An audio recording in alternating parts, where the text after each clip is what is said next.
You are welcome. Okay, thank you. So, dear colleagues, it's so nice to see you today. And on behalf of Ukrainian Association of International Law, it's a pleasure for me to greet you here. We continue our online briefings of the Ukrainian Association of International Law. And it is a pleasure for me to greet here our guests, our estimated scientists in the field of international law and in particular in the history of international law, Professor William Butler from Pennsylvania University, Professor Anthony Carty from Beijing Technological Institute. And so nice to meet you and welcome, and thank you for your participation here. Today we continue briefings of the Ukrainian Association of International Law, and please correct me if I'm wrong, but I think that today we will touch the most theoretical issue of international law, because before that we have discussed during our meetings, during our briefings, we have discussed actually more practical problems of international law, problems of international humanitarian law, international maritime law, sea law, international air law, and jurisdiction of states, and international private law, and all different practical issues. But today, maybe that for the first time for the whole year of our briefings, that is maybe for the first time when we are going to discuss more theoretical issue, the history of international law, the problems, existing problems, approaches to the history of international law. At the same time, in my brief report, I would like to say that the history of international law should not be regarded as purely theoretical issue. It should be regarded as more practical ends, and it should be regarded as a mean of understanding practical application of international law and the practice of present day international law. But for this, we should change somehow our approach to the history of international law. So the first thing which I would like to say here, that probably each institution, each essential element of international law has its own theory and has its own methodological apparatus. Today, if we will take, for example, on territorial aspects, responsibility, subject of international law, sources of international law, etc., they have their theory, and the teaching of these institutions is based on the proper theoretical and methodological basis. We can say the same about the history of international law, which for a rather long time was underdeveloped as a science. The history of international law as a branch of its theory, as a part of its theory, as a part of international legal science, has relatively late origin. International lawyers have been actively trying to study the history of international law practically since the middle of the 19th century. And there are several causes for that, several reasons for that. First, that was a classical period of the European science of international law. The late 18th and the middle of 19th centuries, that was the period of formation of international law as a science. That was the period of active development of the European science of international law. During that period, international law became certified university discipline. It was taught in academic institutions. Therefore, all that led to some Eurocentricity in approaches to the history of international law. Second problem of that time, that was a period of active discussions about the legal force and effectiveness of the law of nations. That was actually a period of struggle between apologists and deniers, objectors of international law. Given that international law itself has not been recognized as a separate discipline for a long time, works on theory of this law in the middle of 19th century mostly contained explanation what international law is, why it is effective, why does it have any legal effect, is it actual discipline, and so on. On the one hand, proponents of international law, international lawyers, during their discussions, they sought to show that the law of nations is a full-fledged legal discipline, is a full-fledged science, and as such, it has its own history. Also, they used very actively, they used an argument of the concept ubi societas ibi jus. But on the other hand, apologists for international law proved its legal force and effectiveness, and like their opponents, they focused mainly on the analysis of practical aspects of regulation or of international relations contemporary to them. Therefore, they have developed methodology aimed at arguing the legal force of international law and its effectiveness. And for many of them, history of this law has been left outside as too theoretical. Third thing about that period, that was a period of positivism in international law and legal science. Positivism considered mostly existing law, so its representatives at that time and even later, they very infrequently turned to legal history and to international legal history. In addition, positivism makes clear requirements for the elements of legal system, for the legal system. This system should be mostly written, it should have positive legal act as its source, and it should have state as its main subject. Guided by these theses, it was not always possible to study properly international law of these or that periods and international law of these or that regions of the world where and when treaty was lacked and there were no states as subjects of this law, as actors of international relations. Since the end of 20th century, interest in international legal history is reviving, and it is evidenced now by plenty publications on this subject. However, such a relatively late emergence of international history of international law, and general recognition of the history of international law as the field of its science, practically only starting from the 20th century or even the middle of 20th century. All that led to the lack of proper research method and scientific style of research even today. There are problems with terminology, with research methodology of international legal sources, international legal use, the history of international legal thought, etc. One of the most important problems of this science is the absence of separate scientific fields, such as international legal historiography, history of international legal sources, history of international legal thought. Due to the lack of proper methodology, scholars had to use methods and principles of research borrowed from other areas, from the history of international relations, from the history of diplomacy, from the history of state and law, and from the general history of mankind.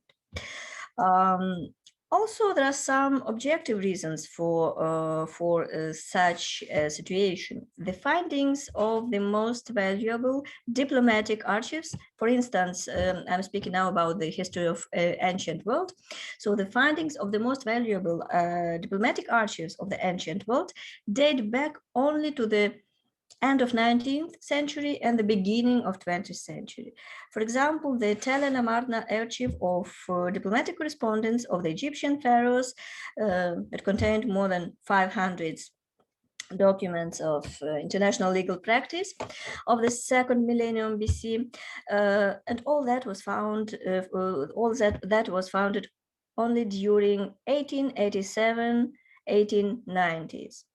The Archive of International Treaties of the Hittite Kingdom was, which contained also a valuable material on ancient international treaties. It was founded in 1929.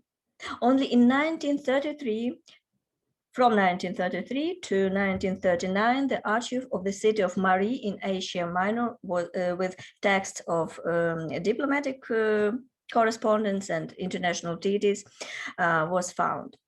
So all that led to the very late discovery of such sources. But besides these chronological problems and problems of this late discovery, introduction of such documents to the science was carried out not by international lawyers, but by historians, by archaeologists, by those who did not treat these documents as internationally as such that have international legal value. In general, there are several methodological approaches to the study of the history of international law. The first is the general historical methodology. It was the first used by international lawyers to study the history of this law. It was based on general historical criteria, and here scholars made some significant contributions to the study of text of ancient, medieval, and even classical international legal sources. But at the same time, the use of this method did not allow to go beyond textual analysis and to take into account the purely legal nature of these texts and of these sources. The next method which was used, that was purely legal method of studying the history of international law. And here we also see some problems in using this method. According to it, the history of international law was studied from the etatist point of view. At the same time, during a long period of history, there were no states as such. In the classical sense, the state is a product of European Middle Ages, or even the very end of European of Middle Ages. Actually, states in our classical and traditional interpretation, understanding, 16th century. Hence, we have two methodologically incorrect approaches. First, the history of international law, according to etatist approach, the history of international law before the emergence of states, before the appearance of states, was denied at all. Or the second mistake which that we have today, in those periods and in those regions where there were no states, other social entities were called states in order to say that international law existed there.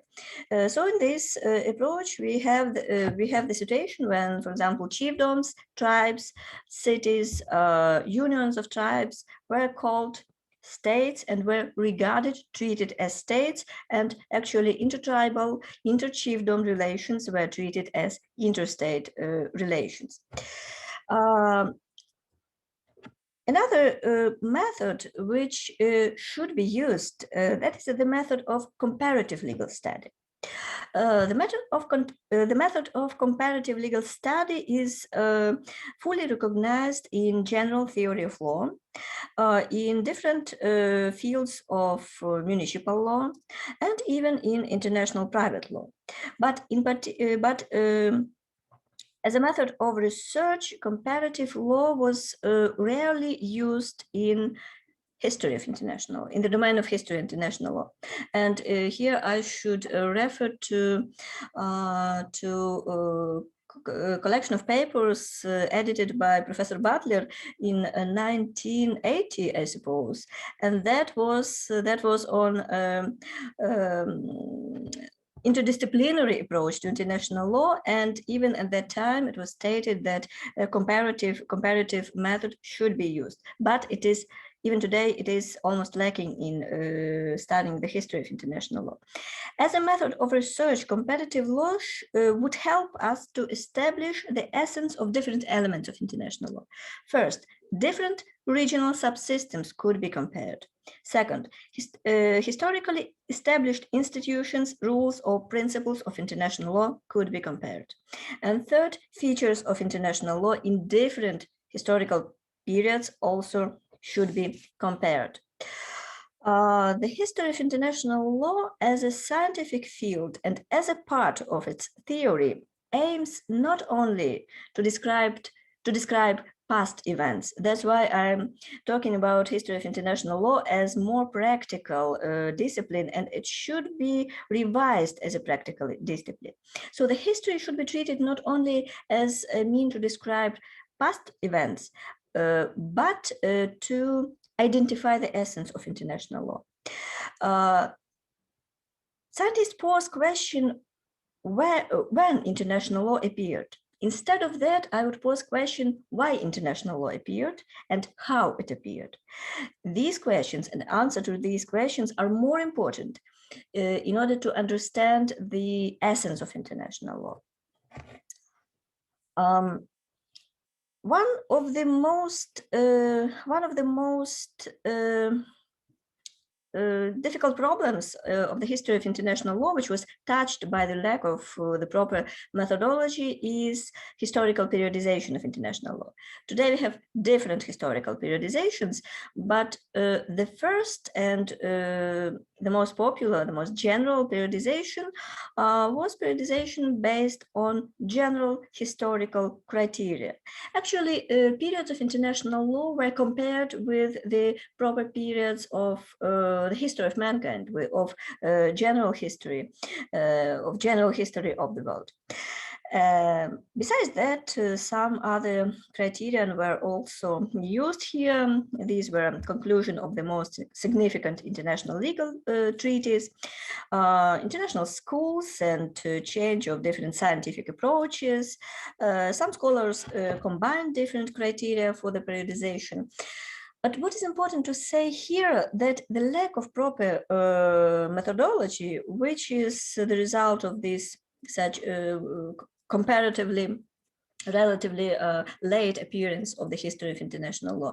Due to this lack of methodology, scientists and historians also used this general historical approach to periodization of international law, or periodization of international law was based on some periods of diplomatic history, political history, etc.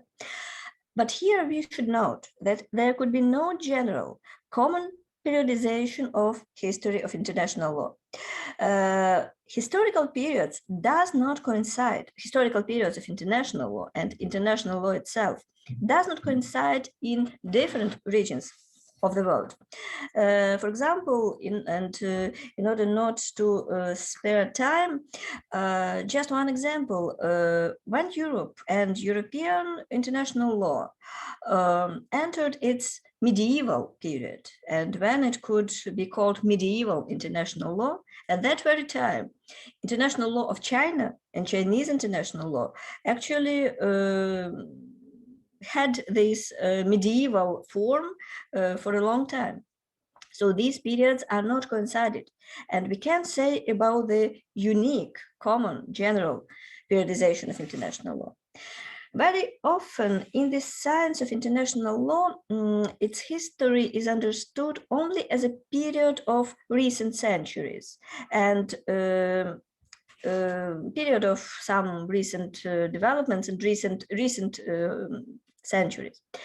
The lack of understanding that modern international law is the result of thousands years of evolution of its rules, principles, and institution. The lack of such understanding has led to underestimation of its ability to solve problems in international relations. For instance, there is continuity in international law, in development of international law, starting from the very intertribal relations and intertribal regulation till now, but there is no such continuity in any municipal legal system. So here we can say that there is an ability, there is an inner ability in international law to survive through different historical periods and historical transformations, and that is the peculiarity of this law. But that is maybe the problem of another topic, another theoretical topic.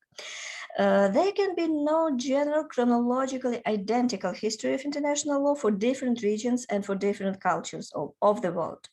Accordingly, the general historical criterion cannot fit the disclosure of the history of international law, which undergone its own stages of development in different regions of the world. International law is a very specific system which is characterized by uniformity and homogeneity for all peoples. This characteristic was noticed by Roman lawyers who defined this law as the law common to all peoples. And here the proposition is to treat international law not from the so-called linear chronological approach, from the approach of general history of humankind, general history of mankind, but from its own criterion. International law as a specific system is characterized by its own patterns of transformation and development. It is characterized by the dynamics of influence on international relations. The purpose of studying of its history should not only, and even to a lesser extent, to establish certain historical events. In general, the goal of the science of the history of international law should not be the history as such, but the clarification of the essence of this law and identification of its characteristics. The aim of international historians should be to find out how certain norms, institutions, or principles of this law reflect its characteristics. Each rule, principle, or institution reflects relevant historical features. It is possible to establish which norms of international law were characteristic, for example, only to the ancient period or medieval period, only to China or India, and which, having emerged with the very first regulations, survived to our time. The latter, these norms, which are characterized by such continuity, they form the framework of international law, which shows its essential characteristics.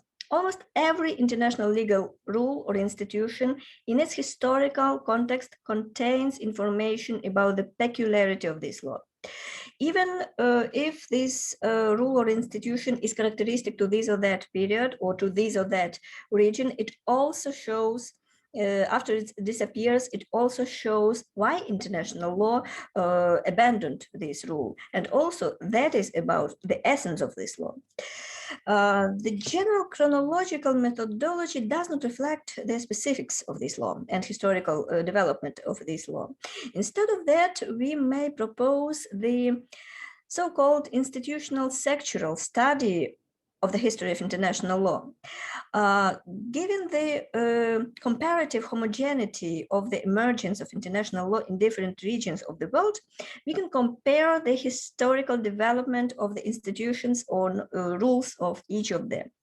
This approach can be called institutional sectoral. Each each institution or principle of international law can be studied in its historical development from its very beginning, from its very appearance. And here we pose question why it appeared and how it appeared. Then we study the peculiarities of this rule or principle in different regions of the world and peculiarities of its historical transformations till today. So that is not the chronological linear study of different periods starting from ancient, medieval, and classical periods of international law, but instead that is the study of each institution or rule of international law, or even some principle of international law. Sure, here we should also use this comparative study of such development in different regions and through different epochs.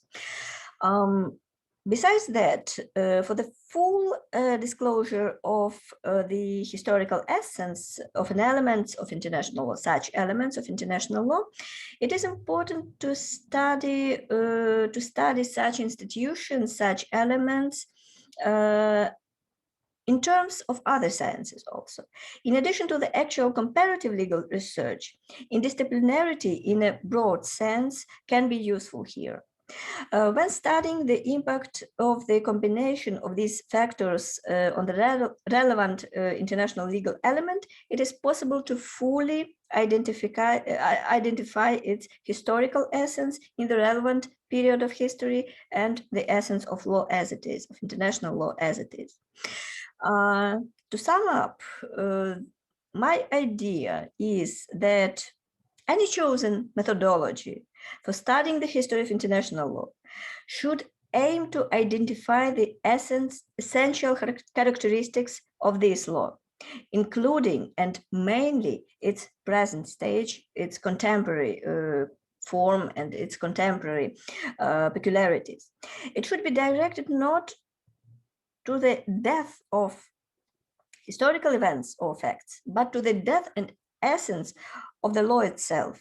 And it should show features, regulatory nature and purposes of international law.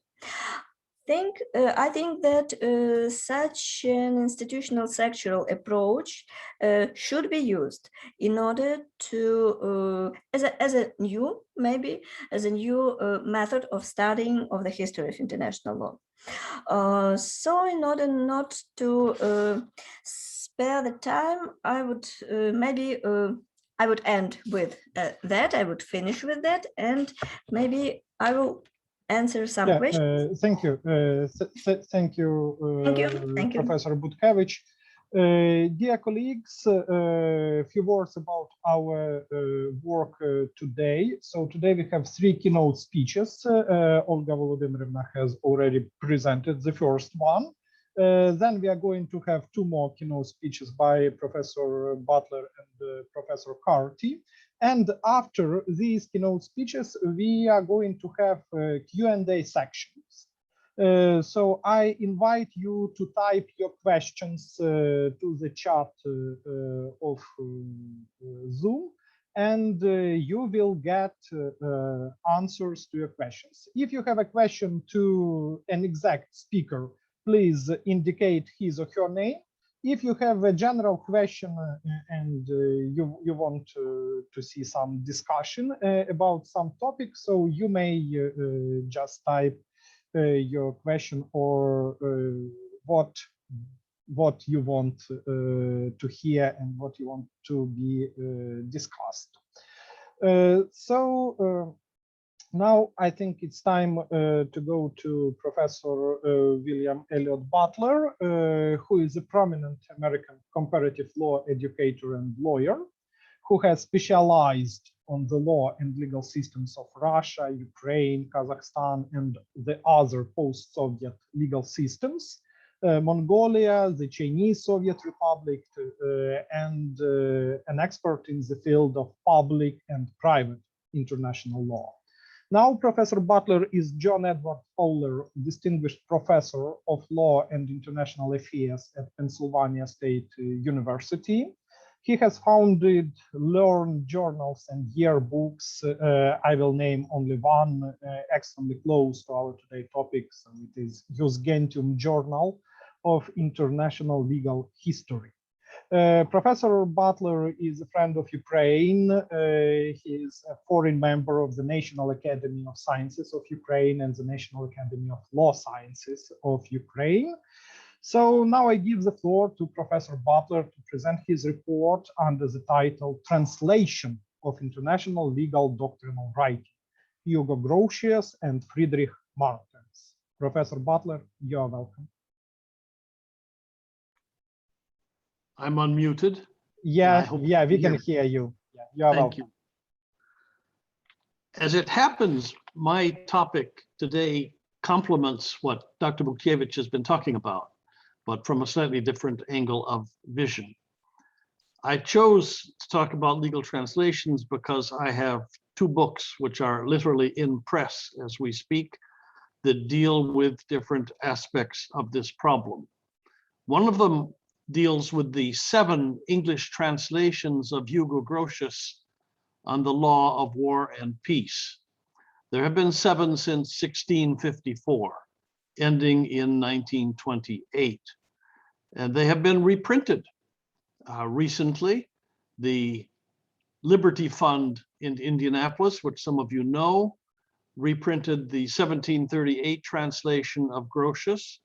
And the Law Book Exchange in New Jersey is reprinting the Carnegie Endowment translation of 1928. It says 1925 on the book, but it's actually 1928 within the next week or so. I have written extensive introductions to each of the 7 English translations over the last 7 or 8 years. And I have done so on the basis of archival research wherever that was possible. So I offer a different, we call it backstory, historical background of each of the translations concerned. The translations, particularly the one that's in press at the moment, are part of a series that all of you know called the Classics of International Law, that was financed and supported by the Carnegie Institution of Washington, which later transferred the project to the Carnegie Endowment, 2 separate foundations financed by the same individual. In 1906, James Brown Scott, who was a professor at Columbia and at the same time a solicitor for the Department of State, submitted a proposal to the Carnegie Foundation Institution recommending that they reprint with new translations, new introductions, illustrations where appropriate, and reproduce the original Latin text and a proper scientific English translation of what were considered to be the most important classics of international law. When I say he made the submission, you have no idea what physical form that submission took. It was magnificent.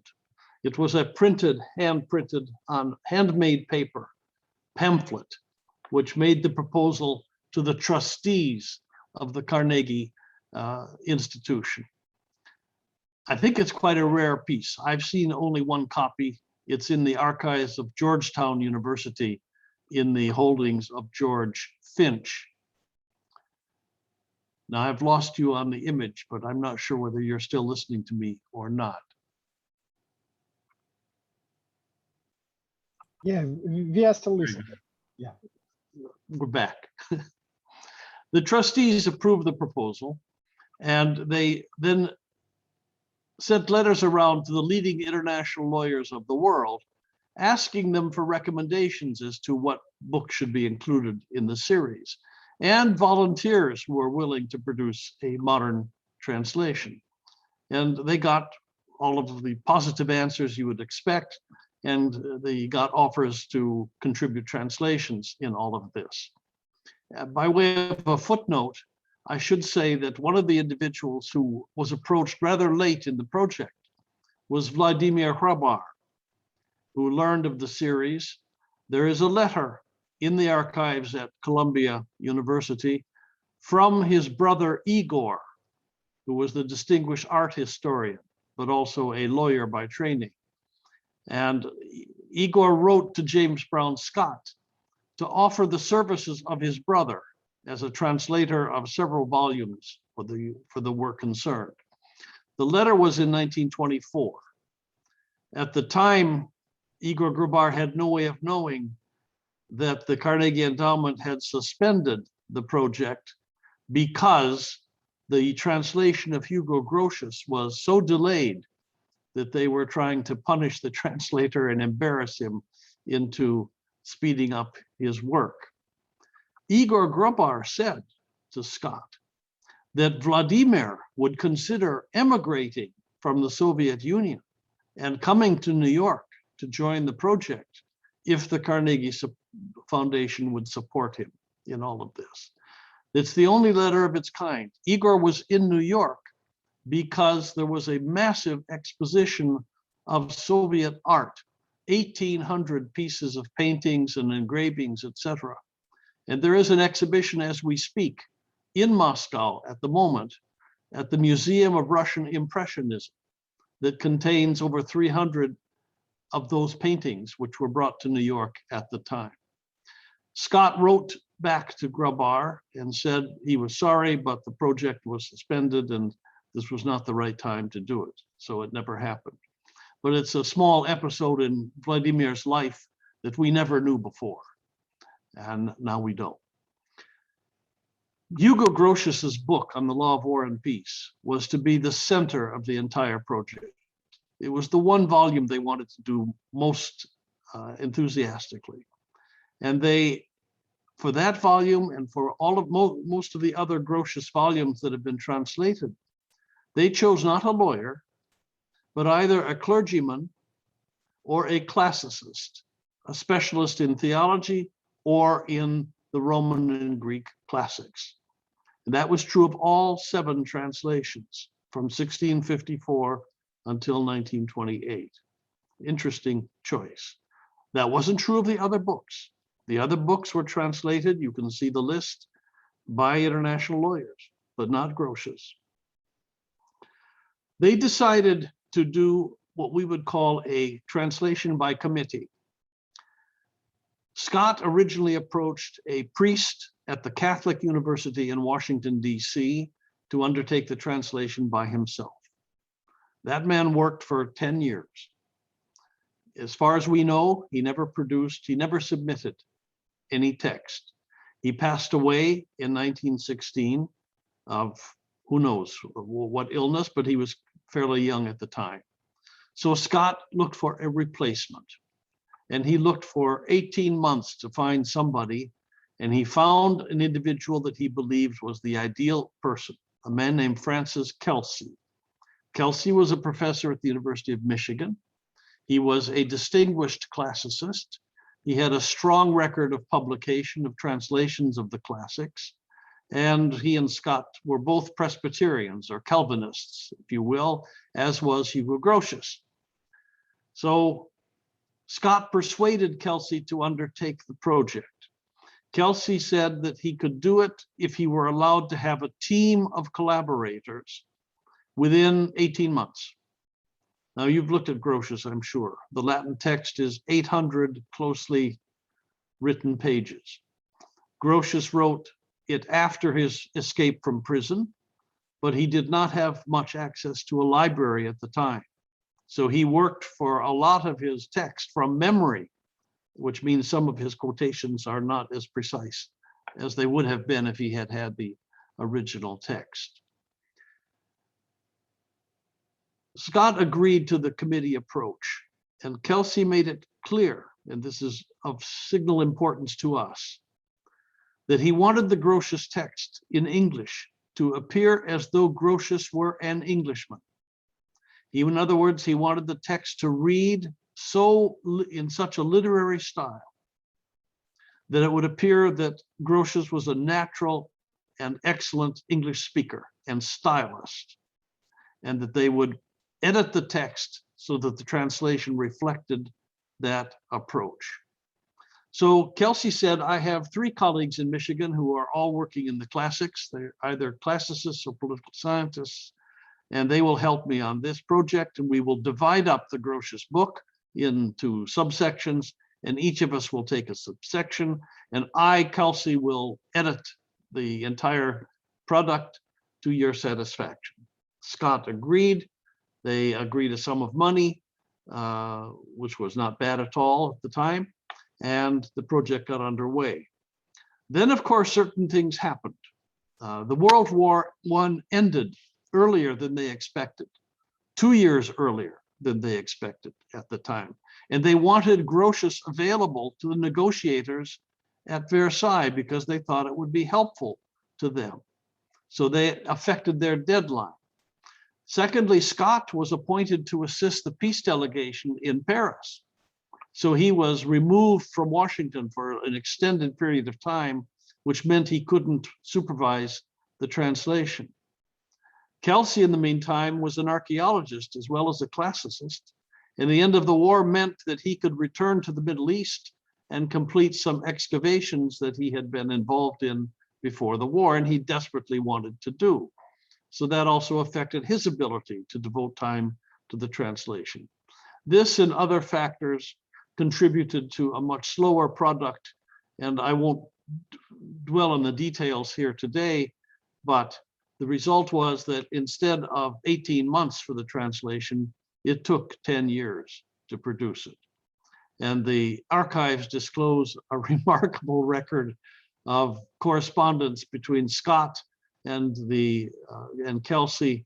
Kelsey was a master procrastinator. He could delay anything, and he had every possible excuse for it, all in the interest of publishing the translation, of course. So they finally did it. They chose the Oxford University Press to be the printer, not the publisher, but the printer of the book. Publisher is the Carnegie Endowment itself. And the problems of moving the manuscript back and forth between Oxford and Washington and Ann Arbor were immense, but they succeeded in doing this rather well. They wanted to have the book published by 1925. That was the anniversary, 300th anniversary of the original first edition of Grotius and the Law of War and Peace. They didn't make it. Kelsey delayed and delayed and delayed. Kelsey died before the book finally was published, but he did approve the final proofs. The book was actually published in September of 1928, and the date on the title page is a fictitious date. It shows 1925 at the insistence of the Carnegie Endowment.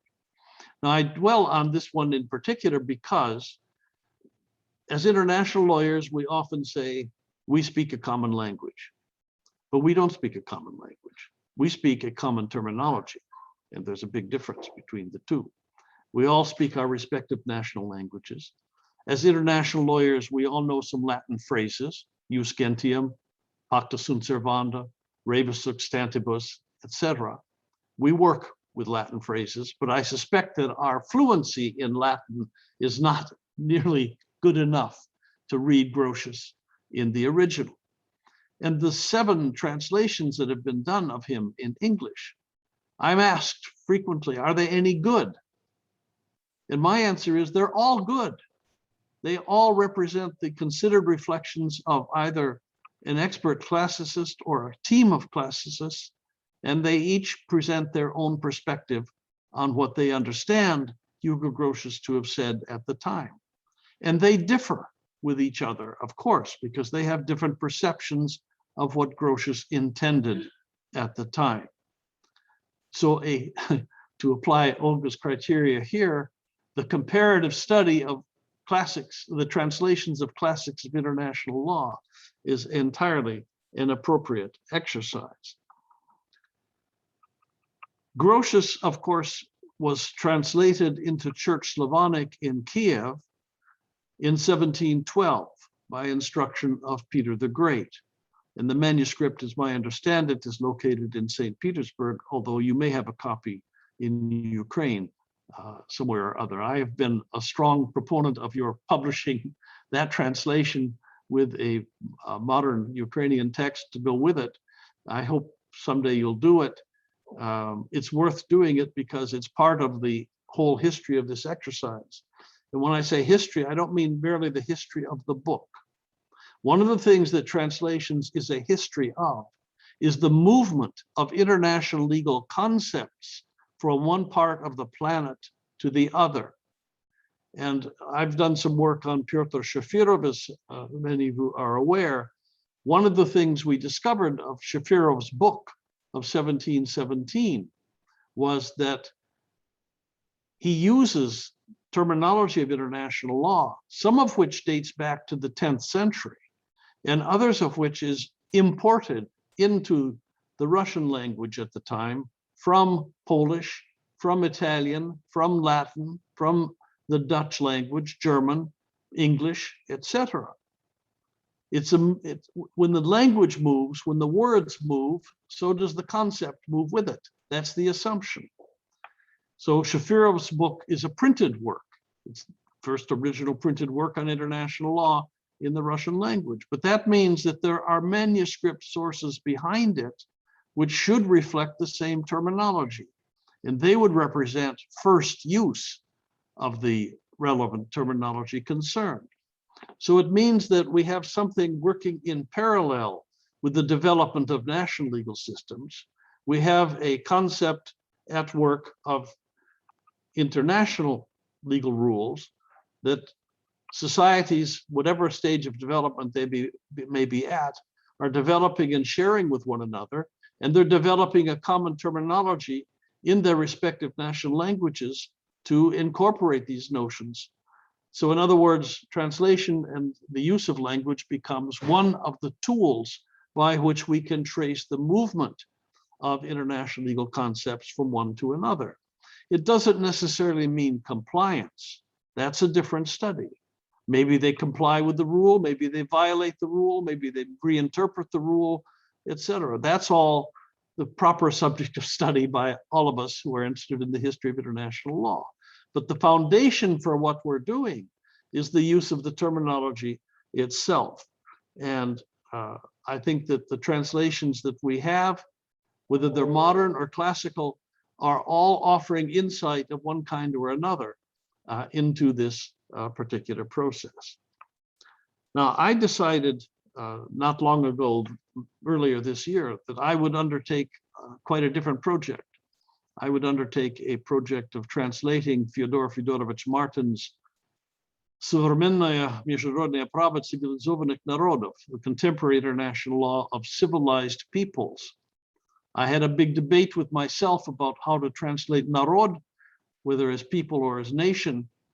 People have translated it in different ways. I think that on balance, if you read Martin's as a whole, he really is talking about peoples, and I chose that version. I'm aware that others may disagree with it. We'll engage in the dialogue when it's appropriate to do so. It's a work that was in its time translated in the first edition into French and into German, a later edition into Spanish. There is believed to have been a Persian edition. We think that's not true. We think that instead a Persian international lawyer who studied in Petersburg used either the Russian or the French translation and adapted it to his lectures in Persia on international law. And there's a very interesting article on that, documenting that in Eusgentium of recent origin. There were two Japanese translations, 1900 and 1908, one of the 4th edition and one of the 5th edition of Martin's. My translation is of the 5th edition, 1904, 1905, but it does two things that none of the other translations do. First of all, it introduces into the text certain sections of the work which Martin's, for some reason, eliminated from his 2nd, 3rd, and 4th editions. I don't know why. He left the section number, but he left it blank and removed the material. I reintroduced it for the English translation so that the English reader will have the full text of whatever Martin's produced from beginning to end. Secondly, the footnotes. Most of you will have read Martin's probably in the Russian publications of either 1996 or of 2008, published by Zertzalo. These are seriously abridged translations, сокращенные, and they've eliminated, for I'm sure reasons of space, a large amount of both the foreign examples which Martens gave in support of his arguments, and most of the literature which he cited that was not Russian literature. And it makes a difference to see the full Martens instead of the abridged Martens. I can understand for student purposes, teaching purposes, why you would abridge the text. It's 2 volumes and it's very large. You're talking well over 1,000 pages of material. But on the other hand, if you take this out of Martens, you are missing an essential part of his intellectual contribution to international legal doctrine, both for the Russian reader, the Ukrainian reader, or for the foreign reader. In fact, he had a tremendous command of foreign literature on the subject. And in the original Russian text, he used it to considerable advantage. Another feature of it is that he numbers his footnotes on every page from 1 to 2. So there's no consecutive footnoting in the book. Now you may consider that just to be a minor technical observation, but I consider it from the history of books to be quite important. It meant that he could update his editions of Martens without disturbing the sequence of footnotes. So he could add things, he could take them out, and he was imposing a minimal burden upon the publisher at the time. And his book went through 5 editions in 25 years. That's not bad. He updated it every time, he added to the literature. There were certain things that he was preoccupied with because of the conferences that he was involved in or the negotiations that he was involved in. He also worked in foreign archives and libraries. It's clear that that would be true. No Russian library could have supported the literature that he cited just on the basis of its own holdings. I don't think any single foreign library could have either. He used them around Europe at the time, and he traveled frequently there. I know he spent time in French archives for doing his treaty collection because we have separate evidence of that, and he found excellent documents. He was looking at the foreign European side of Russian diplomacy at the time, and he found references and sources, of course, that were not available in his own archives. On the other hand, he cites St. Petersburg archives, which nobody else had access to except him. And a lot of that material got edited out of the later reprintings of his work. So the idea is that for the first time, the English reader is introduced to Martens and his substantial contribution to international legal doctrine. We've never seen it before, unless we read German or French, or we were confined to the early editions of Martens. We've never seen the most mature version of his work. And now I hope we will. The first volume is in press as we speak. It's finished. I'm halfway through the second, and I hope to have that out in the early spring. That, I trust, will enable more comparative work to be done on doctrinal works of the era concerned. The 19th century is of greater interest to us these days because it seems to be more relevant to the international system we're living in at the moment. We've moved out of a Cold War period, which had a different dynamic than the one that we're experiencing. It's entirely natural, of course, that we look as best we can to the earlier period in world diplomacy, not because we expect to repeat it, but hopefully we may avoid some of the mistakes of the past and learn from some of the successes of the time. So let me close with the observation that we have translations of classics or non-classics, as the case may be, of contemporary works, which offer us, of course, new perspectives on what the author has to contribute to our subject. But they do more than that, because they represent the effort of the respective translators to move from one language into another, what we understand to be a more or less common terminology for a legal system that has its regional dimensions and its regional histories, but at its best, we hope will be universally acknowledged and recognized throughout the entire planet. Thank you very much. And may I offer my congratulations to the Ukrainian Society for arranging this occasion and for doing so in English. I'm impressed enormously by an audience that can handle a conference like this in a language which is not their own. Thank you very much. Thank you very much, Professor Butler. Thank you very much, because here really Professor Butler is an eminent specialist in archives and in study of archives of international law and study of sources of international law.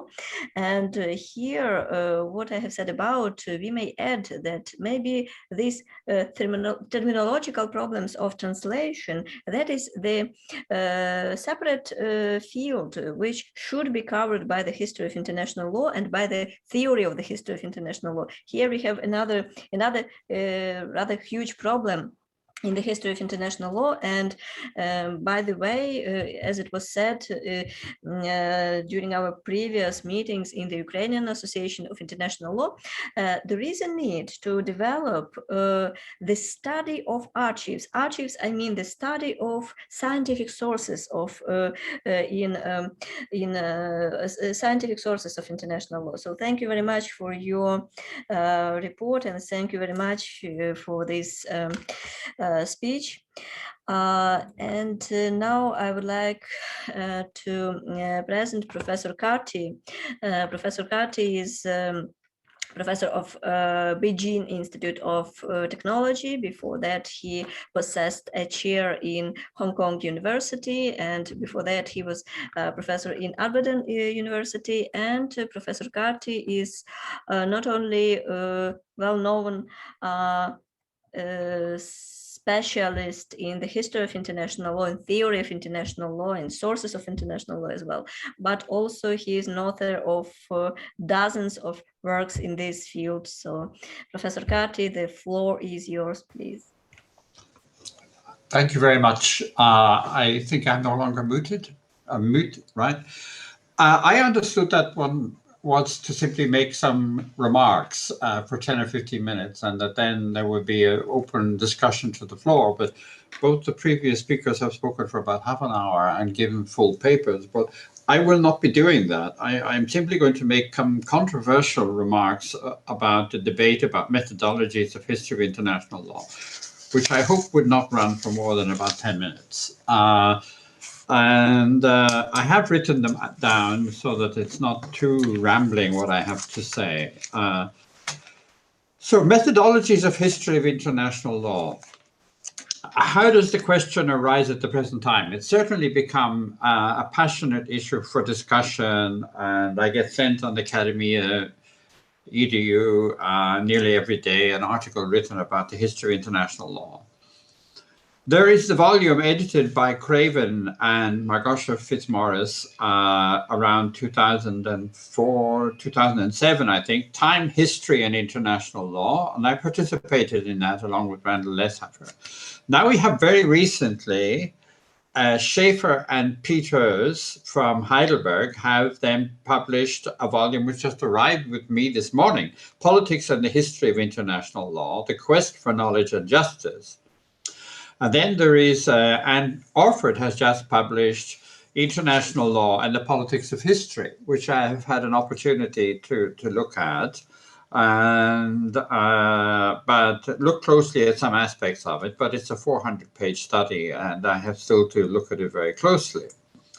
Now, the study coming from Schaefer and Peters arises out of an explosive article in the Journal of the History of International Law, written by an American soldier, retired soldier, arguing that the Indian killing of white settlers in the Jameson raid in early American history was genocide. This provoked a ferocious response from Anne Orford, who resigned from the journal as an editor of the journal at this time. So there is, I'm assuming that there is huge explosive controversy around any issue to do with international relations. I'm also assuming, contrary to Olga's very careful presentation, that pretty well every significant international legal concept and rule is disputed.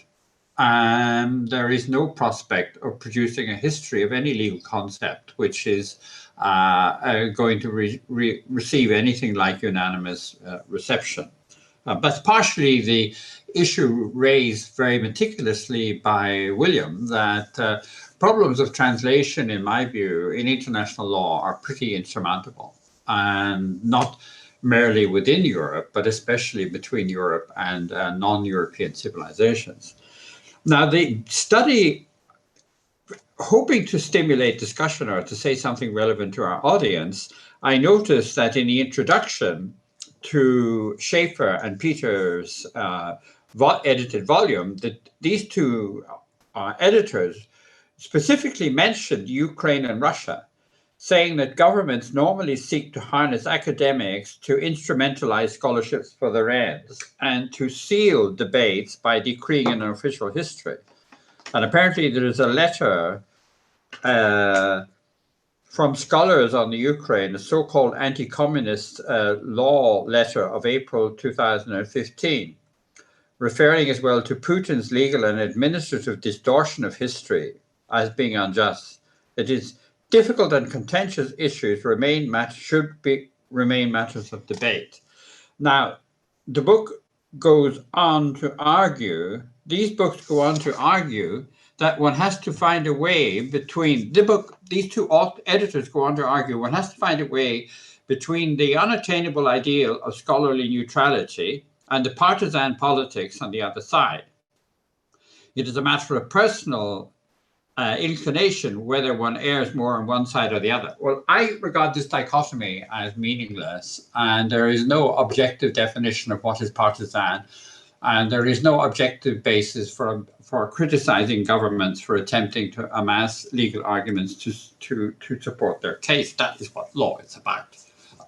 So this is very puristic, and I am very opposed to this whole way of posing the problem. Anne Orford devotes a major part of her very comprehensive and, of course, extremely intelligent book to challenging a philosopher and historian of ideas called Ian Hunter, an Australian. And she argues from a critical theory perspective, as does also Kotkaniemi, that every judgment will be a matter of political choice, and it is a mistake to try to resort to history to provide objective answers. Kotkaniemi tells Lorraine Benton, another historian of international law, that all history writing is a matter of selection of evidence. Now, my interpretation of this is that my view of this, based on my experience of international legal history writing, which I have intentionally and unintentionally spent most of my life doing, I have written a lot, is firstly that speaking generally of professionalism and scholarly neutrality and scholarly scientific aspirations, I follow the view of Alistair MacIntyre, the philosopher, that the Enlightenment objective of seeking scholarly neutrality and the Encyclopedia Britannica's concept of scientific and objective truth, based perhaps on archives in the light of the method that William adopts, is a false analogy drawn from the natural scientists. It is trapped at present, in Europe at least. Europe at present is trapped in a materialist, hedonistic, individualist view of reality, which means that modern scholars in Europe and North America do not accept any objective perspective can be provided on anything. Everything is a matter of opinion. And that is basically, some opinions may be more intelligently articulated, they may be based on some more materials than others, but they all come down to a matter of subjective choice. So there is, in my view, a nihilism underlying Western culture, which one really cannot combat very much directly against. More specifically and importantly, this approach assumes unconsciously, and I think this is where I'm becoming particularly provocative at, that no morally objective standards exist anyway, and that one has to and can enjoy remaining agnostic about any serious international conflict. especially one to do with conflicts among nations. And for this reason, international lawyers prefer to remain agnostic about most international issues, which is why I would make the very firm statement that I have made in a video recording with Jean d'Astremont, which is now available on the web page of the Manchester International Law Centre, that most history writing, most of the history of international law writing at the moment is of no interest for an understanding of present international conflicts. It's really a navel gazing of Europeans fascinated with themselves. On YouTube as well. On YouTube available. My own on YouTube available. It's on YouTube available. This lecture, this conversation I gave with Jean d'Astremont. Jean d'Astremont is a magnificent conversationalist, so he doesn't allow me to shout at him for an hour. We have a conversation. My own strong existentialist feeling, this is where I come from in terms of philosophy, existentialism of Sartre and Camus, is that these tendencies among privileged, socially advantaged Western Europeans and North American academics aim to remain outside conflicts and remain agnostic about their origins. Therefore, the mainstream avoids any discussion of major international issues, such as the legality of the State of Israel, and especially now the issues to do with China, China's century of humiliation, the conflicts over Hong Kong and Taiwan. I mean, at the present, the United States is trying to push Taiwan back into the United Nations. Israel may at any time attack any of its neighbors. And these are issues likely to lead to a Holocaust in international society, and yet they are completely off the table of discussions of the so-called history of international law. I'll take one immediate example facing the European Union at the moment. That concerns myself because I'm an existentialist in my approach. The Northern Ireland Protocol. I come from the north of Ireland a long time ago. The approach of the Belfast Agreement, or the so-called Good Friday Agreement, is typical of this agnostic approach to international conflict. The two sides disagree, so let's solve it somehow or other peacefully, but without getting to the foundation of what the quarrel is between them, because there is no way of finding an accurate foundation to any quarrel. I wrote a book called Was Ireland Conquered in 1996, which is an attempt to look at the history of the conflict from a legal point of view and to determine who's right and who's wrong.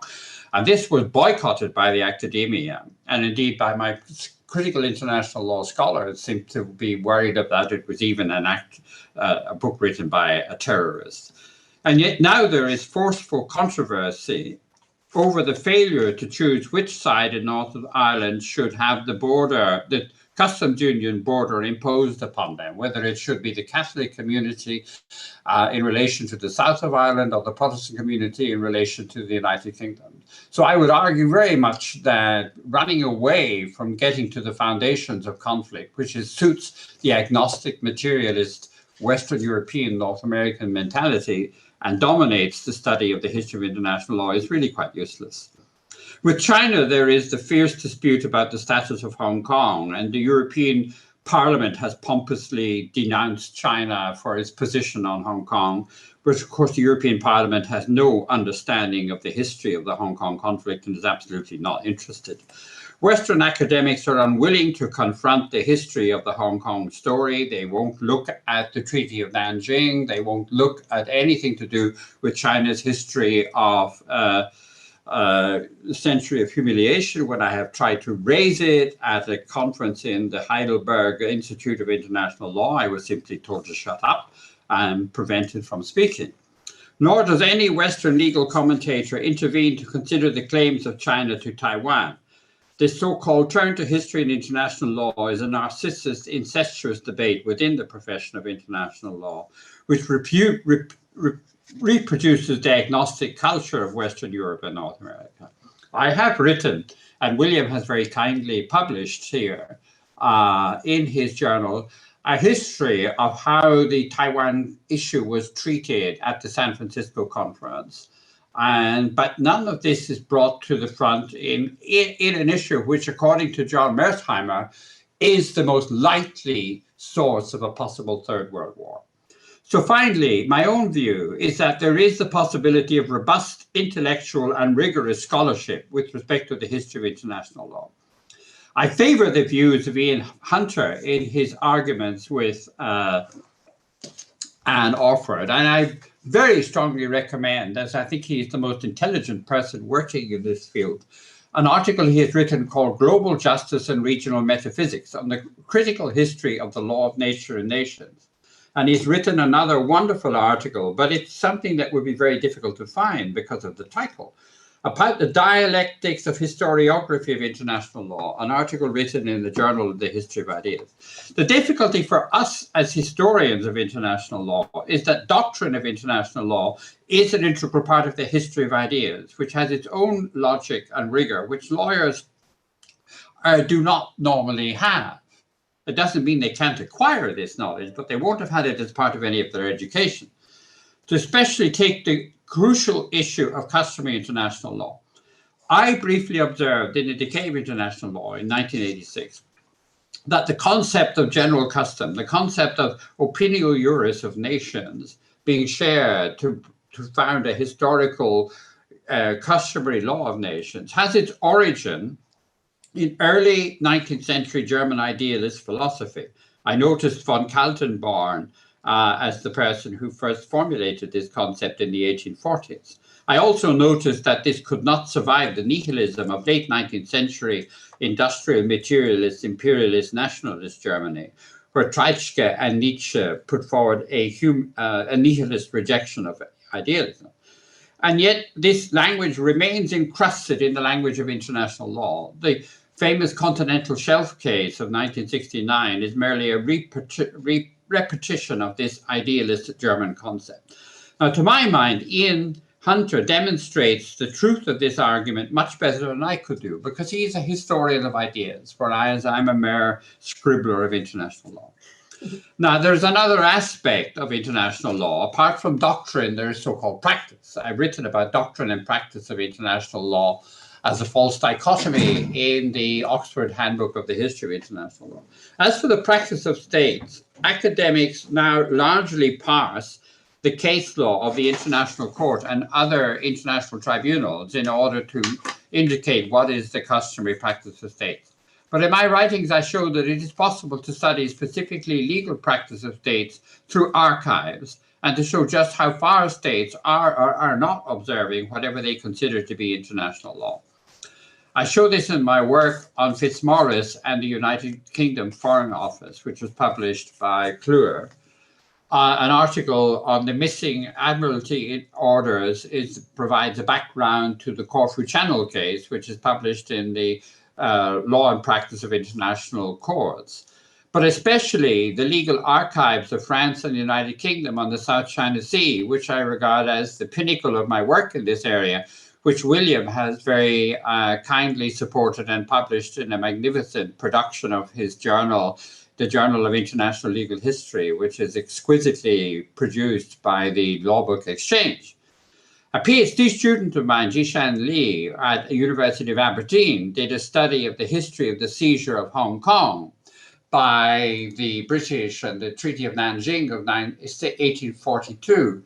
But it has been impossible to find any journal that is prepared to publish this. And I believe that there are deep, traumatic, collective psychological blockages here. The Europeans and Americans are not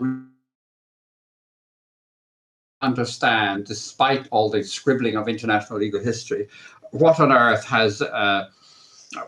happened to China in the course of the 19th and early 20th century. And they contribute nothing at the present time to the increasing tension between Europe, America, and China, where you have the European Parliament denouncing China as committing genocide, and the United States subordinating everything, including the issue of climate change, to struggling against China and reasserting the hegemony of the United States.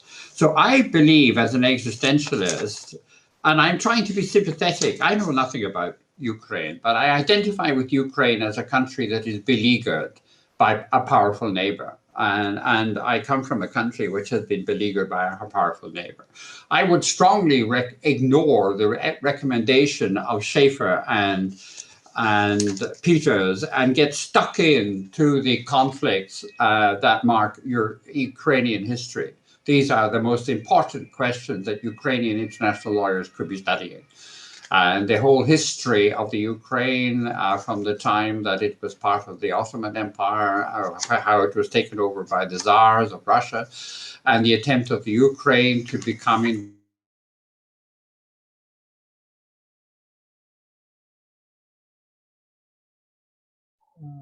Professor Carty, guys, can you hear Professor? Yeah, so Professor, we are unable to hear you. So we have some technical issue. I think that Professor Carty will now try to join one more time. Yeah, so he's adding.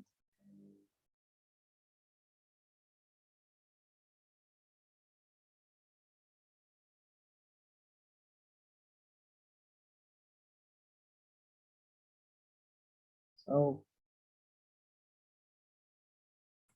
Professor Carty, yes. So now, I'm happy to conclude in a couple of minutes. Yeah.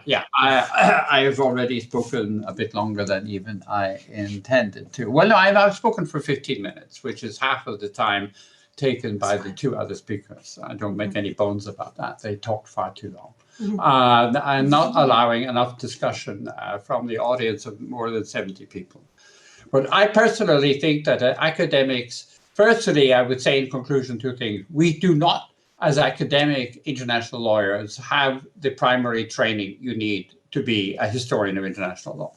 You need skills in two disciplines. One, archival diplomatic history, which I think somebody like William certainly has, and has shown that in his fascinating presentation.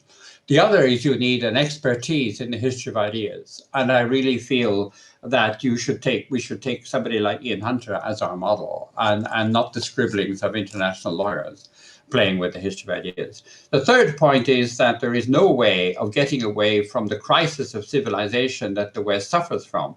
There is no understanding of objective knowledge, nor any understanding of objective moral values, and we are thrown into an existential crisis there, which shows itself also in, I think, for us in Europe, the most absurd denunciations of the whole world coming out of the European Parliament. I think they have denounced Russia and China as barbarians, and the Americans are never tiring of the Biden government is never tiring of denouncing everybody for everything.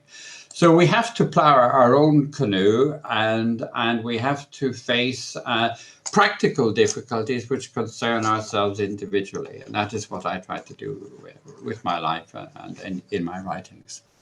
So thank you very much for giving me this space to present my views. Thank you so many people. I'm looking forward to questions. I'm looking forward to questions and rebuttals and arguments. Yes, we have some questions, and really what you have shown to us is the evidence that we should treat history as a means of settling present day, current problems, and current problems in current conflicts, current problems. All of they should be may be settled while counting on the history of international law. But sure, for that we shall change somehow the methodology of approaching to history, and maybe we should create a new methodology in this domain. You have mentioned such an agnosticism of Western European and American historians or international lawyers, and in this context it was rather interesting. You have mentioned Professor Koskin-Yemi, and in his last book of this year of 21-21, in his book on history of international law, actually on views on the history of international legal thought, that is in development, probably in development of the gentle civilizer, he called that history not as a history of views, not as a history of international law, but as a history of legal imagination. And that is the evidence of such agnostic maybe approach, and rather subjective approach. And also we have some questions here, and I see that I have question, but maybe we shall we have a question to Professor Carty, we have a question to myself, and I think that the question to everybody. So maybe we shall start with Professor Carty. Can you extend more on the history of Chinese-Taiwan issue and why European perception of this is not completely correct? Well, in my view of the record is that Taiwan was part of China for many, many centuries and recognized as such. And then you had a war, the Chinese-Japanese had a war in 1895, and Taiwan was annexed by Japan. At the end of the Second World War, there was a consensus with Chiang Kai-shek that Taiwan was certainly part of China, and Chiang Kai-shek, who was then the effective leader of China, was given Taiwan to administer. However, Chiang Kai-shek lost the Civil War, and he retired to Taiwan. And at that point, the Americans decided that for strategic reasons, it was desirable to prevent China from recovering Taiwan. So that is a history. It seems to me that, well, the San Francisco Treaty then was a treaty from which China was not allowed to attend. And John Foster Dulles, who controlled that conference, ensured that there would be no resolution of any of the territorial disputes that had arisen with respect to China, either Taiwan or the South China Sea Islands. Because his primary objective was to bring Japan into an American alliance by restoring Japanese statehood. So all of this is actually published by William in the Journal of International Legal History. So it seems to me that the history here is really very problematic, but none of it is discussed at the present time. What is presented at the present time is Chinese aggression towards Taiwan, which is a democracy. That is the discourse.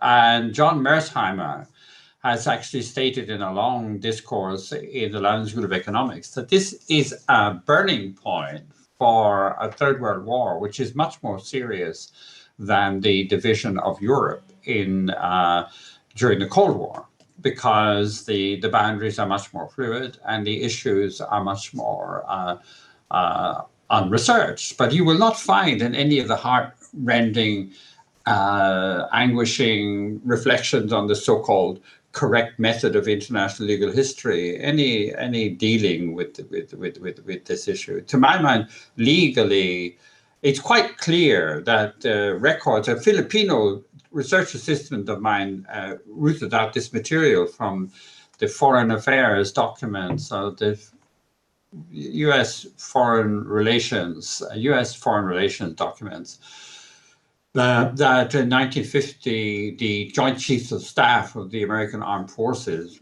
sent an ultimatum to Truman that under no circumstances should Taiwan be restored to China.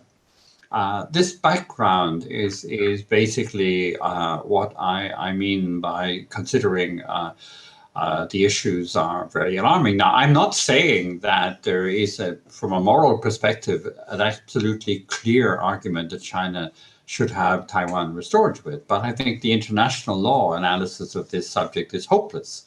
At the time, the American State Department legal advisor informed the John Foster Dulles that the San Francisco Peace Conference and the Peace Treaty were a violation of international law, because an international legal conflict that involved Russia, China, and the United States, as well as many other countries and Japan, could not be concluded as a matter of classical international law without the active participation of all the participants in the conflict. Whereas this San Francisco Peace Treaty was the result of the exclusion of enemies of the United States. But at the present time, all of this is simply presented as Chinese aggression and violence, and it has to be resisted by the legal democratic states. And to my mind, this is quite hopeless. Obviously, I don't personally deny for a moment that I am influenced in my perspective by the fact that I have been living for 11 to 12 years in the Far East, in Hong Kong and in mainland China.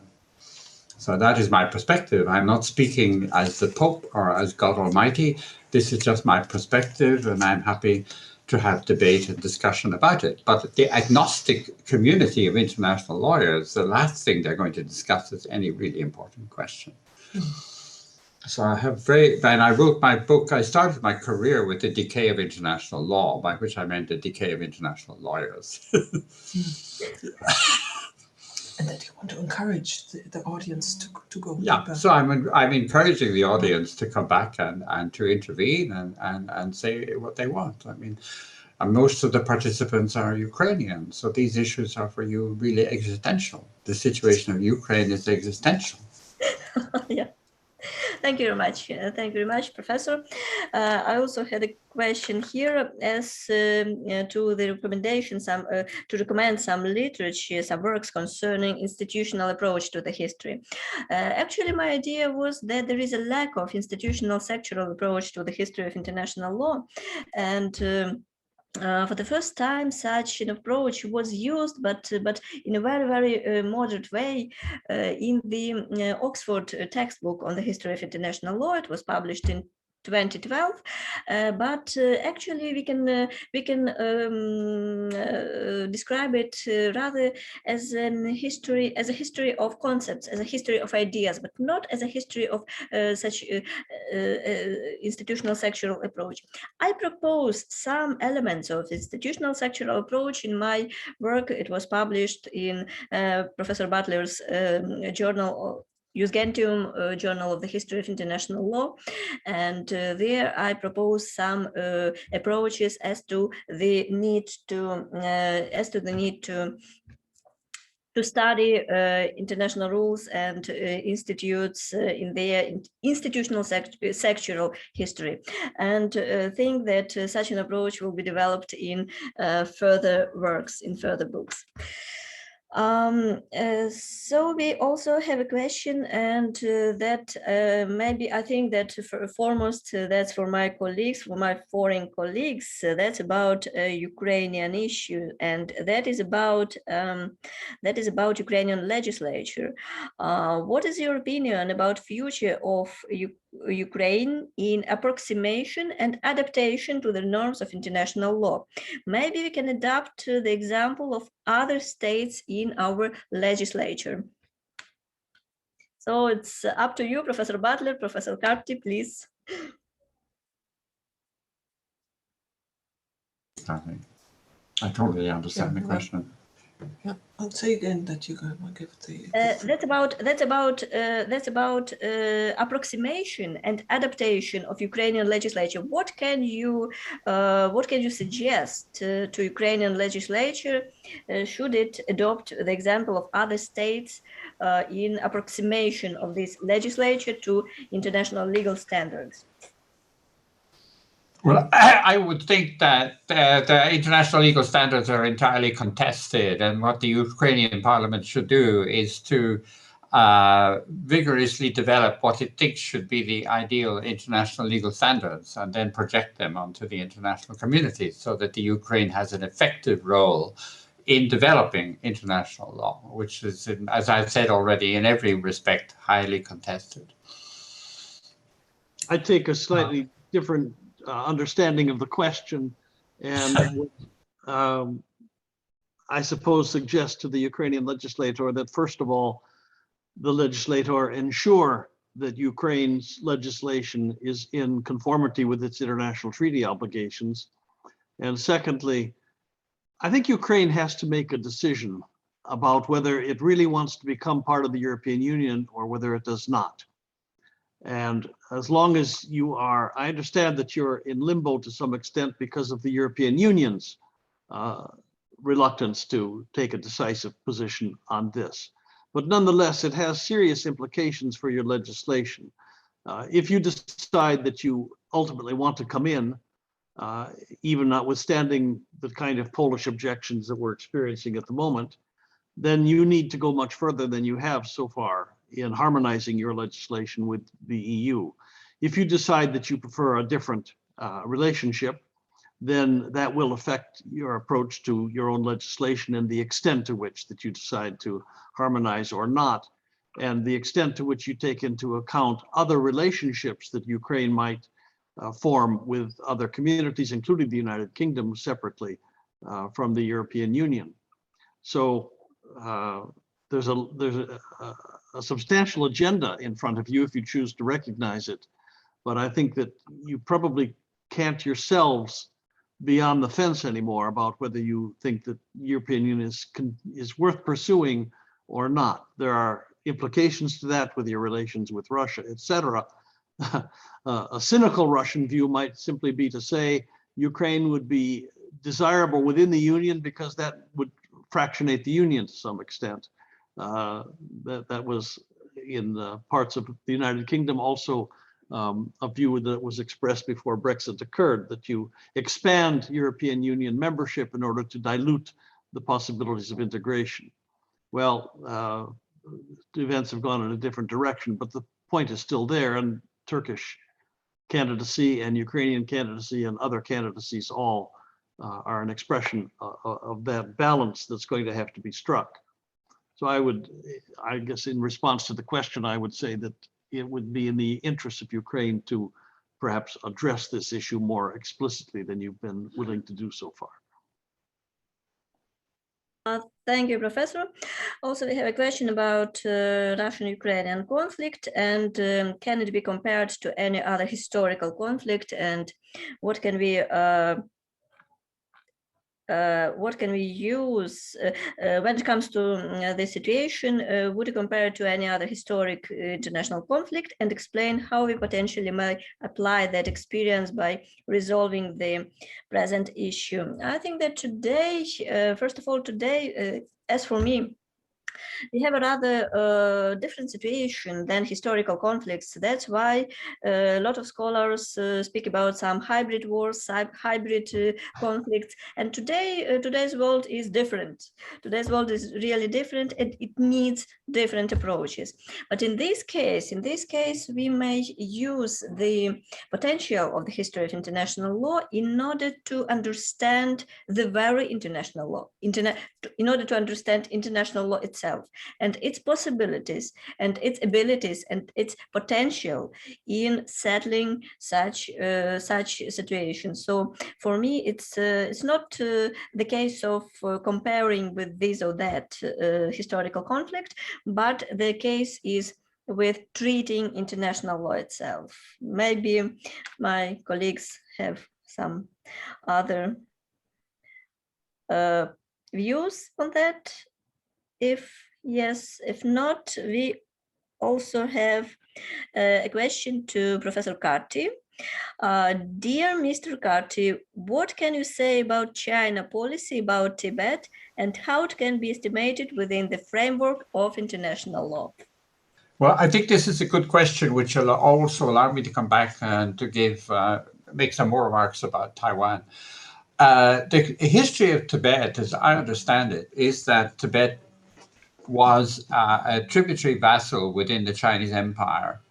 And the Chinese monarchical empire concept of vassalage was very, very looser and more, if you like, democratic or broader than the Chinese Communist Party understanding of Chinese territorial integrity. And so until the beginning of the 20th century, China, the Qing dynasty left the Tibetans very much to do their own thing. But Britain then encouraged, with the collapse of the Qing Empire, they encouraged the establishment of an independent Tibet. And then after 1951, the Chinese Marxist and therefore European-oriented concept of statehood led to the integration of Tibet into an integral part of Chinese territory, which has led to a much closer incorporation of the people of Tibet into China. I think that one of the issues which international lawyers should try to reflect upon is the relationship of concepts of democracy, cultural diversity, and cultural independence, and how they are to be reconciled with the traditional concept, if at all, with the traditional concept of territorial integrity of a unitary state. And so there are huge unresolved problems there, and I'm very uncomfortable about them.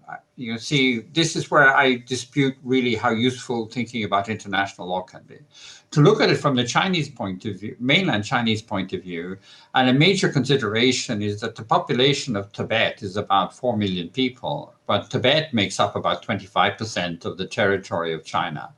If Tibet were to be independent of China, which the Dalai Lama and others would basically hope for, though I know it's more complicated than that, the country would immediately come under the influence of India. And if Tibet was in the hands of non-Chinese powers, then the plateau overlooking the whole of the Chinese territory would be in the hands of foreign powers. So from a strategic and military point of view, China can't possibly allow Tibet to become independent. So that is the nature of international society, is that it is one hell of a mess. And one has to try to accept and understand that. I would not for a moment say that China's attitude to this question is satisfactory. I mean, it is itself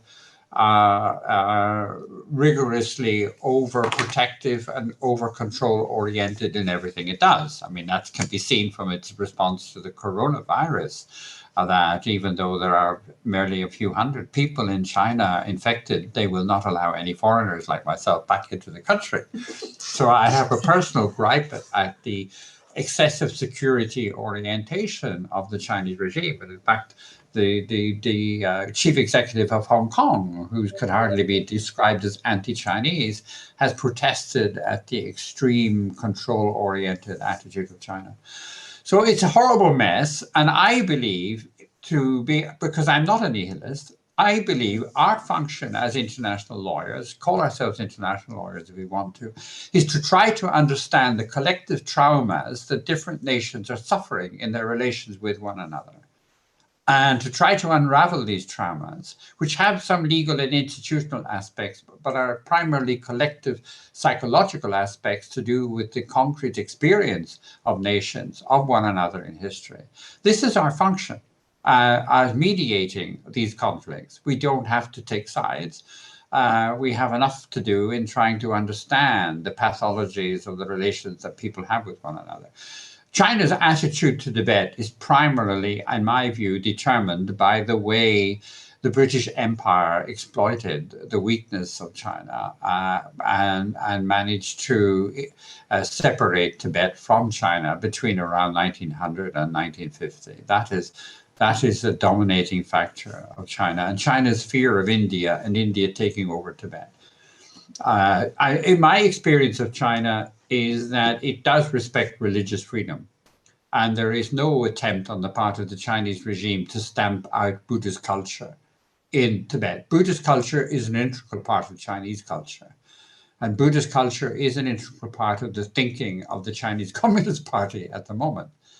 It is integrating its traditional Chinese cultural and religious values into the whole approach to the governance of China. So it's not a conflict. It's not a conflict about religion. Harmony oriented, right? It's harmony oriented. It's not a conflict about religion. And our function as outsiders, if we have a function, is to try to understand these complexities and not to simplify them down to issues of democracy and individual rights. Yeah. Thank you.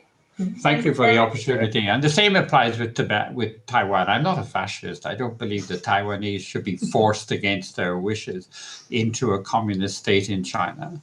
It's much more complex than that. Of course. Thank you. And now I have a question for Professor Butler. Thank you, Mr. Butler. You have talked about difficulties of translation of Grotius' works. On the basis of your personal experience, what are the most difficult aspects of the translation of legal texts, and how do you recommend to deal with them? Good question, and I'm almost thankful for it. The great challenge for translations is this. In this program,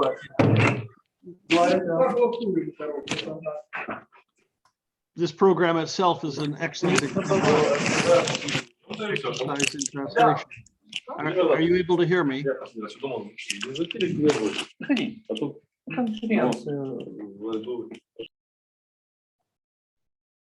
Are you able to hear me, Roman? Yes, now Yeah, we can. All right. I was thanking you for the question.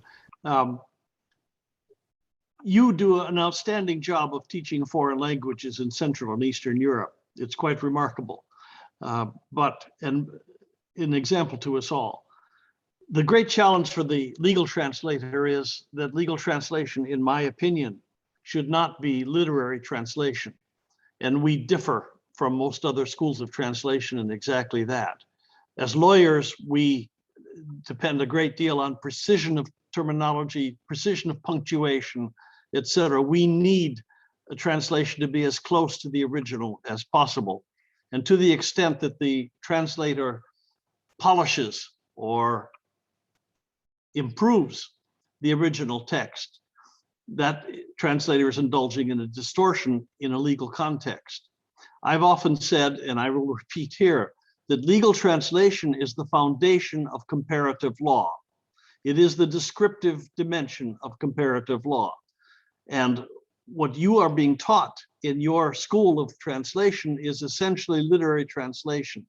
So when you come to translate Ukrainian legal terms into English, you are choosing by instinct almost and by precept. You're choosing English legal terminology to express Ukrainian legal concepts. That is a comparative law exercise. That is an analytical exercise, however momentarily it may happen in your brain. You are not merely translating the Ukrainian terminology into English, you are equating it to an English equivalent that you consider to be the same. And as a translator, you're usually not qualified to do that, which means that your best defense is to fall back upon as close to a literal translation as you can. It won't read as well, it will read stilted, but it has the virtue of being closer to the original and a more accurate expression of what the legislation or the treaty or the document concerned actually was intended to convey. That's why I commented on the Grotius translation of Kelsey. They deliberately set out to do exactly the opposite. They set out to make him appear that he wrote as an Englishman. And they were quite categorical in expressing that as their objective. You can read it as a work of art in its own right, insofar as they succeeded in doing that. Whether you think they've accurately conveyed the original Latin is another matter. And that is always going to be the case with any translation. And this is why computers can't do it, not to a standard that's acceptable in the world of law. Thank you very much. Thank you, Professor. That was really interesting question and answer, and it's really a matter of work of many lawyers.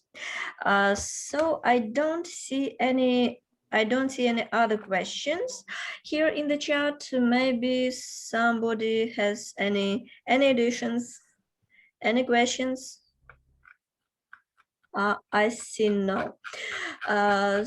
So that's why we shall sum up, and I'm grateful to our keynote speakers, to our guests for such a profound reports and such profound speeches, and also I'm grateful to our audience for the interest and for all the questions. I think that today we just started to discuss the possibilities of the history of international law in the future, the possibilities to use the history not only as a theoretical field of international law, but as a practical mean of dealing with international problems, international conflicts, and dealing with settlement of international disputes as well. So would like to thank our keynote speakers once more, and please study history of international law, love history of international law, and keep on international law and international legal values. Thank you very much, and supposed to see you on our next briefings of the Ukrainian Association of International Law. Thank you. So thank you very much, Olga, and I look forward to seeing you again and speaking with you in a workshop like this. Thank you for organizing it. Indeed, I share that sentiment entirely. Yeah. And nice to see you again, Bill, after And so long. yourself.